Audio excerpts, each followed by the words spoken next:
बोलो विष्णु भगवान की जय। सुनो लगा कर मन सभी संकट सब मिट जाएं।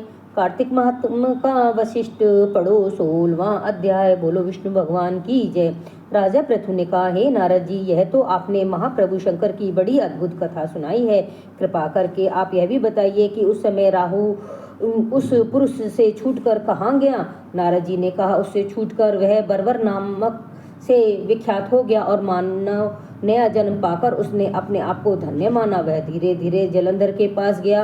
वहां उसने शंकर जी की चेष्टा कही। उसे सुनकर दैत्यराज को बड़ा क्रोध आया और उसने उस सब दैत्यों को सेना सजाने की आज्ञा दी। कालनेमी और शुंभ निशुंभ आदि सभी महाबली दैत्य तैयार होने लगे। एक के एक महाबली दैत्य करोड़ों की संख्या में निकल कर युद्ध के लिए तैयार हो गए।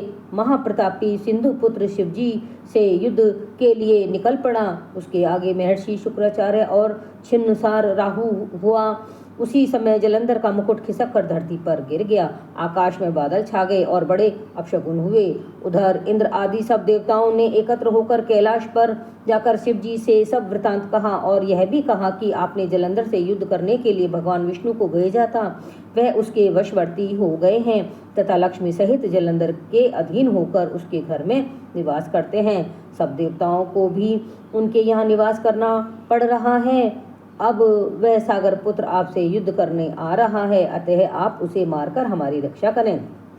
देवताओं से यह सब कुछ सुनकर शंकर जी ने भगवान विष्णु से पूछा, हे ऋषिकेश, युद्ध में आपने जलंधर का संहार क्यों नहीं किया और वैकुंठ को छोड़कर आप उसके घर कैसे चले गए। तब भगवान विष्णु ने हाथ जोड़कर शिव जी से कहा, जलंधर आपका अंशी और लक्ष्मी जी के भाई होने के कारण नहीं मारा है।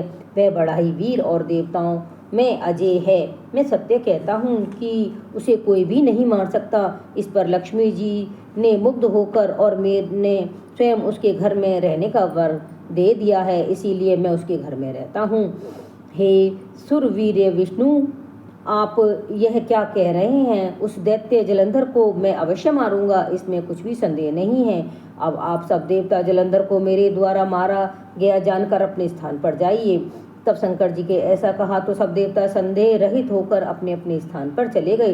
ठीक उसी समय पराक्रमी जलंधर अपनी विशाल सेना के साथ कैलाश पर्वत को घेर कर सिंहनाद करने लगा। दैत्यों के नाद और कोलाहल से शिव जी को क्रुद्ध हो गए। उन्होंने अपने नंदी आदि गणों को उसके साथ युद्ध करने की आज्ञा दे दी। कैलाश पर्वत के पास भीषण युद्ध होने लगा। दैत्यों ने अनेक प्रकार से अस्त्र शस्त्र बरसाने शुरू किए। भेरी, मृदंग, शंख और तीरों तथा हाथी घोड़ों व रथों की भयानक आवाज से धरती कांपने लगी। युद्ध में कटकर मरे हुए हाथी, घोड़े और पैदल सिपाहियों का पहाड़ सा लग गया, जिससे कि युद्ध भूमि और भी भयंकर हो गई। दैत्यों के आचार्य श्री शुक्राचार्य अपनी मृत संजीवनी विद्या से सब दैत्यों को जीवन प्रदान करने लगे। यह देखकर शिव जी के गण व्याकुल हो गए और उनके पास जाकर सारा वृतांत सुनाया। यह सुनकर भगवान शिव के क्रोध की सीमा न रही। वे अपने भयंकर रूप से दिशाओं को प्रज्वलित करने लगे। उस समय उनके मुख से एक बड़ी भयंकर कन्या उत्पन्न हुई, जिसकी दोनों जंघाएं ताल वृक्ष के समान थी।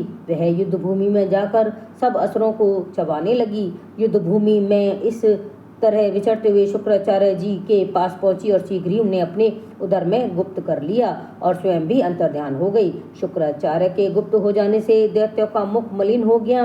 वह युद्ध छोड़कर भागने लगे। इस पर शुंभ निशुंभ और कालनेमी आदि सेनापतियों ने अपने भागते हुए वीरों को रोककर शिव गणों पर प्रहार किया। ऐसा ही शिव जी के नंदी आदि वीर गणों ने, जिससे गणेश और स्वामी कार्तिकेय भी थे, उन्होंने अपने गणों को रोककर दैत्यों से भीषण युद्ध किया। बोलो विष्णु भगवान की जय।